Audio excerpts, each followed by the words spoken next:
네, 대통령직 인수위원회의 임대차 3법 폐지, 축소 검토에 민주당은 폐지할 법이 아니라면서 선을 그었습니다. 법 개정을 위해선 국회 동의가 필요한 만큼 앞으로 여소야대 국면에서 신경전이 치열할 전망입니다. 취재기자 연결합니다. 최하영 기자. 네, 정치부입니다. 네, 인수위원회가 시장에 혼선을 주고 있다면서 임대차 3법 폐지와 축소 검토에 나섰는데 민주당이 반대 의사를 밝혔군요. 네, 먼저 민주당 윤호중 비상대책위원장은 폐지할 법이 아니라고 분명히 했습니다. 계약갱신 청구권과 임대료 상한제를 다 폐지하자는 것은 받아들이기 어렵다고도 말했는데요. 지난 2년 동안 계약갱신 청구권으로 임대료 인상 없이 권리가 보장된 세입자가 전체의 70% 정도로 상당히 큰 영향을 미치기 때문에 쉽게 얘기할 내용이 아니라는 겁니다. 박홍근 원내대표도 반대 입장을 내비쳤는데 들어보시죠. 지난 대통령 선거에서 이재명 후보와 저희 당이 밝힌 것은 이 문제에 대해서는 저희가 원칙적으로 그때도 이 부분은 좀 지켜져야 된다 이 말씀 드린 바가 있죠.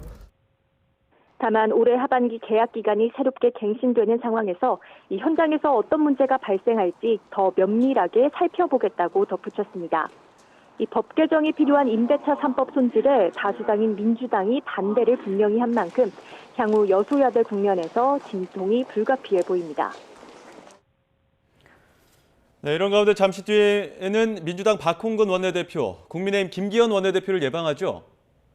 네, 원내 인선을 마친 민주당 박홍근 원내대표가 오후 2시에 국민의힘 김기현 원내대표를 찾아 취임 인사를 합니다.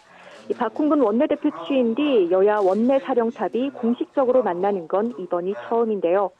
앞서 오늘 오전 박홍근 원내대표는 대선 공통공약 추진기구 구성 제안과 기초의원 중대선거구제 도입을 촉구했습니다. 오늘 예방 자리에서도 야당의 협치를 요청할 것으로 보이는데 구체적인 논의가 이루어지기는 어려울 전망입니다. 다음 달 30일 임기가 끝나는 김기현 원내대표가 조기 사퇴하고 원내 지도부를 새로 꾸리기로 했기 때문인데요. 민주당이 새 원내 지도부를 꾸린 만큼 국민의힘도 개편을 앞당겨 앞으로 새 정부의 법률안이나 인사청문회 등 여야 협상의 연속성을 이어가자는 취지입니다. 국민의힘은 다음 달 8일쯤 차기 원내대표 경선을 치를 예정입니다. 네, 오늘 국회에서는 민주당의 합당 제안을 받아들이는 새로운 물결의 기자회견도 있었죠? 네, 새로운 물결이 민주당의 합당 제안을 수용하기로 했습니다.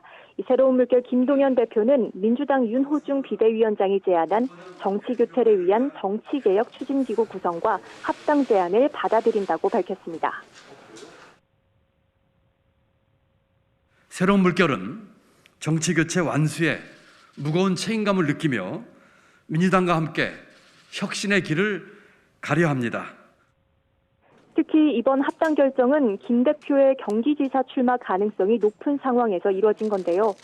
김 대표는 경기지사 출마에 대해 가장 빠른 시간 안에 당과 시민 또는 도민의 의견을 듣고 결정하겠다며 합당에서 중요한 것은 출마 지역 문제가 아니라고 말했습니다. 민주당 윤호중 비대위원장은 합당의 전제로 공천 출마가 논의된 것은 아니라며 김 대표가 경기도지사에 출마할 경우 경선이 불가피할 것이라고 밝혔습니다. 지금까지 정치부에서 전해드렸습니다.